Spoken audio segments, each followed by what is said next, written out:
Hello, my name is Ricardo Edwards, and I'm a sophomore political science and bioethics major from Brooklyn, New York. And today, what I'll be doing is giving a brief synopsis of my study abroad. I'm going to be studying abroad in Bulgaria next semester. I'm going to be taking you guys through the application process. I'm studying abroad through a third party known as ISEP, International Student Exchange Program. And basically, I've already submitted my application. It was very lengthy. I only chose one school because of the essence of time.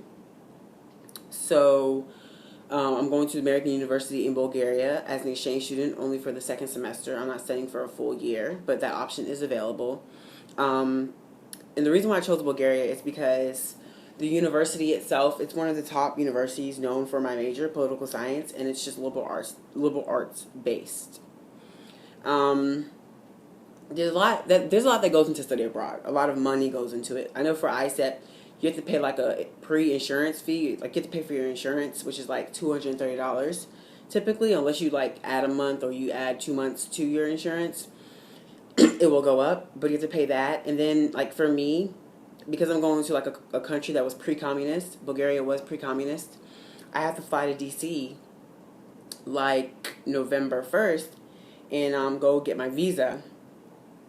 So luckily I have some other things going on over there, so it's not that big of an issue. But when you're studying abroad with ISEP, or just with any country, you need to make sure that, the visa requirements, you can actually meet those visa requirements. Because you might have to choose another country because, maybe the visa requirement was too much money, or maybe the visa requirement, was, the process was too much. Like Bulgaria just signed an agreement with America, so I won't be paying for a visa fee or anything like that. But I have to bring like my own envelope, my own stamp.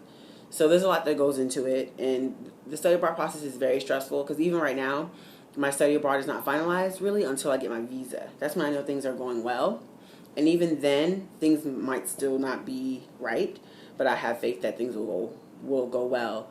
Like I said, I already completed my application. So after I completed my application, I waited for 4 weeks, and they sent me an acceptance letter to my coordinator and to my study abroad coordinator, and he told me that I got into the program, and they actually sent me an email before they sent my coordinator anything, and I got into the study abroad program as an exchange student. I'll be studying political science and government, so I'm taking the same courses I'm taking over there. I had to fill out this form, and it had a whole bunch of like disclaimers on it and things like that. The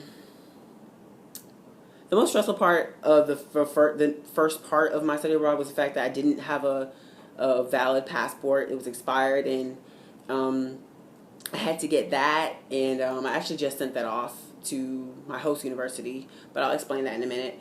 I had to get that.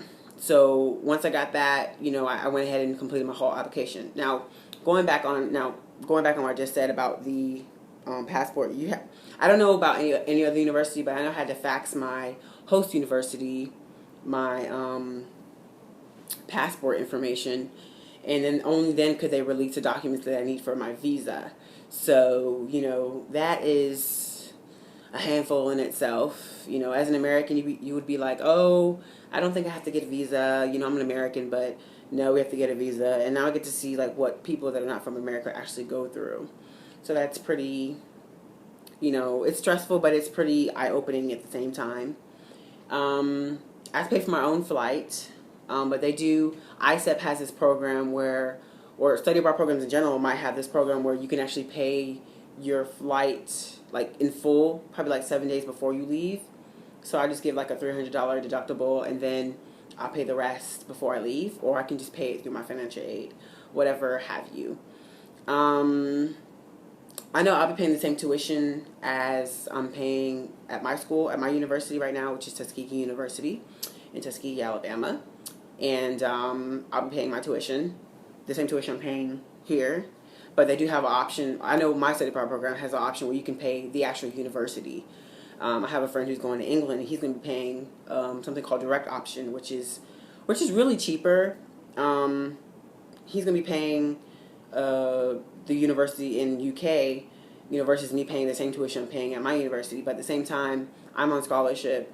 I'm a Bill Gates Millennium Scholar, so you know, because they have to redo my money, and it would just be weird the way they would redo it. I just went ahead and was just like, okay, well, let me just pay the same tuition I'm paying here. You know, make it easier.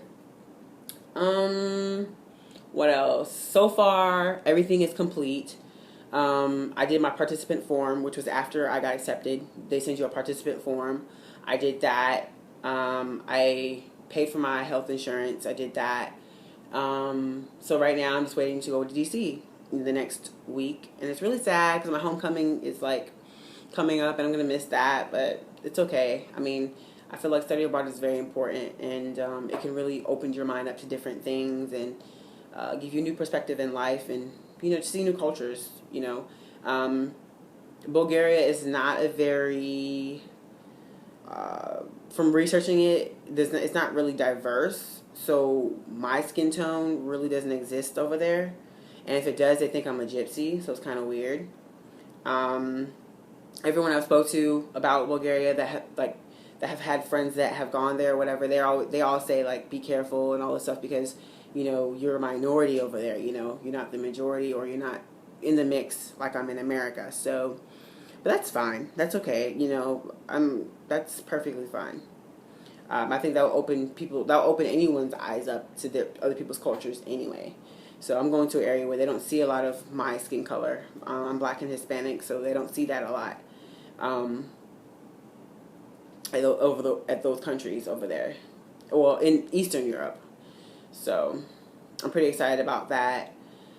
I'll keep you guys updated, and please stay in tune for my journey through this application process. And I wanna really just make blog videos through my process, and even when I'm, you know, in Bulgaria and things like that, I want to keep on making videos to show you guys, you know, the process and everything that goes into it. Alrighty, you guys have a nice one. Bye bye.